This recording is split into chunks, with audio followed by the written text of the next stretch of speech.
Hello to you, potential user of this channel. YouTube's giving me a little bit of a bother uploading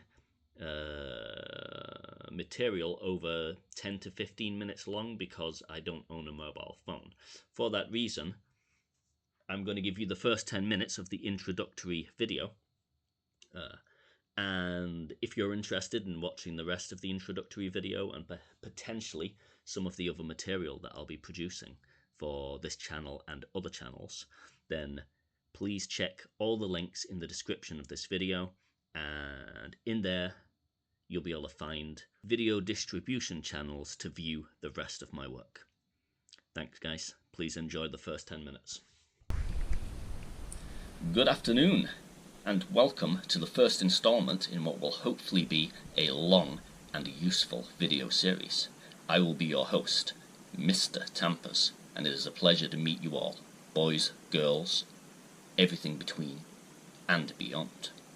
For those of you interested in just following the developmental process of a piece of software or systems management, the brief description of my YouTube channel will be sufficient for you to know what this channel is about, and then you can move straight onto the playlists, and there's probably plenty of information there for you guys. But for those of you that want to get the most out of this channel, I would watch this video all the way to the very end.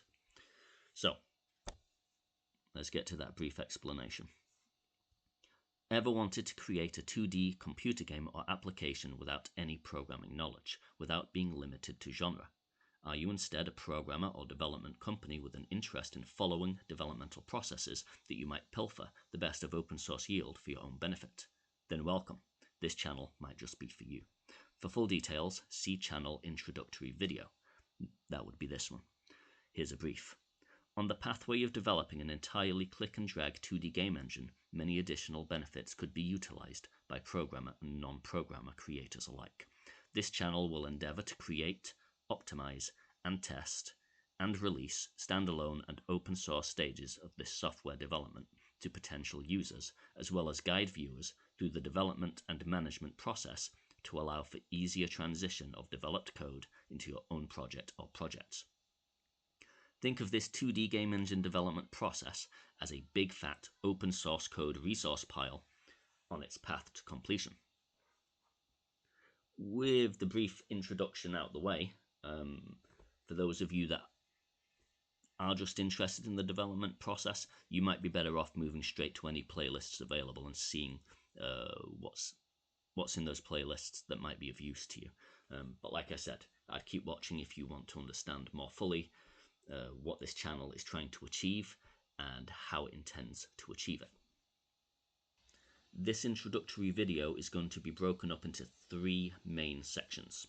The first section is going to be discussing the end products and the pathways to completion, so how I intend to get there and to share that information with any viewers. The second part is going to be discussing the hardware that I will be using, because that's going to be relevant when I'm talking about frames per second achievable and all that kind of thing.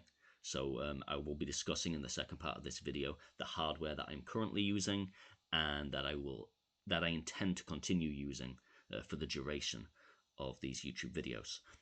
If that changes, then obviously I will let you know at such a time.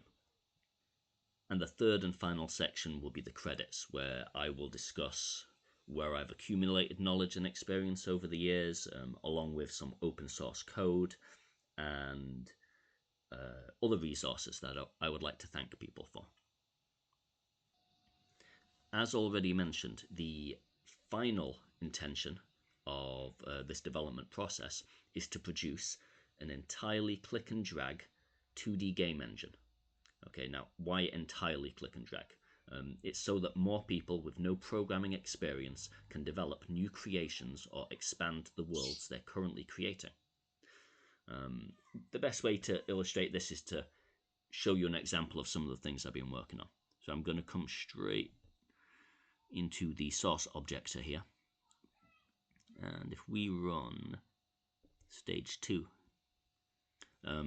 In later playlists, I will discuss what the different stages of this development are. But for now, this is just an example of the kind of functionality I intend to provide for all aspects of the development process for games or applications. Just for anybody with no programming experience or just wishing to put a game together a bit easier without some of the aggro and stress. So if I come into the release folder here, are we in the right one by 64? Yes. And I come to the images.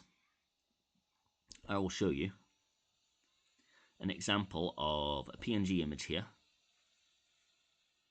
that I've been working on. Now if I zoom into the top corner of this little box right here, you can see there's a little green dot. Now this is one of the standardized image formats that you will be able to use for or within this software development for 2D game or application development. This little green dot tells the software or the code when the image frames end. So this is the last frame of this sprite or animation, and over here we've got an empty block. So all you have to do as an artist is provide images, or create images, or find images that you can use, load them into these blocks with the correctly sized borders. I will provide resources for this, and then either pop a little green dot just here to mark the end of the animation, or if your animation for your sprite is 30 frames long, which is, it's a really big sprite, but if you decide you're going to do that, then you just fill all the way to the end, at which point the software won't look for a green dot within the next animation frame. Right, so what does this do? Well, if I close this down, if we close this down and actually go into the software, which is right here, and we load this up. This is an early development of the 2D game engine that I was putting together. I'll discuss the environment or the user interface a little more later. Don't worry about the pixelation, that's due to a temporary screen resolution output, which I put in place a long time ago, just so that I could test the functionality without too much aggro setting up detailed outputs. And then, so from that image, it's going to load it straight in from there, and it doesn't matter how many images for character sprites you put in there, it will search all of them and load them into memory or via selection. So if I load the PNG selection over here, you should see him pop up on the screen. Already animated, ready to go.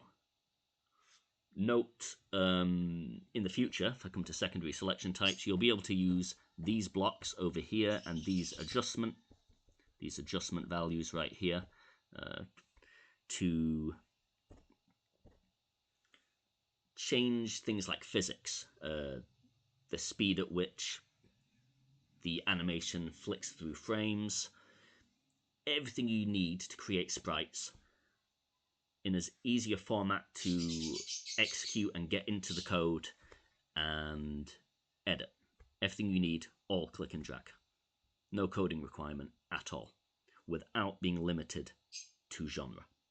So this is the kind of functionality that I'm talking about creating for the entire development process of a computer game or application, making it as easy for people with no programming experience as possible to produce great results. Again, without being limited to genre. That's an important part of this process.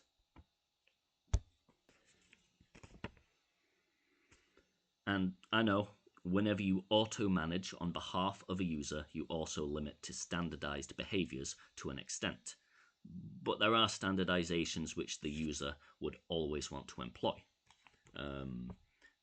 that also don't limit result, even where they limit or standardize paths to result. So as we've just seen in this example, the sprite standardization, the user is limited to a single path, which is a standardized image format, with a result that is always the desired result when creating a sprite, and that is to have that sprite loaded into usable data that can then be refined using click and drag methods. In this example, the user has created a sprite from their own art or from shared resources with a little file management knowledge and the click of a mouse.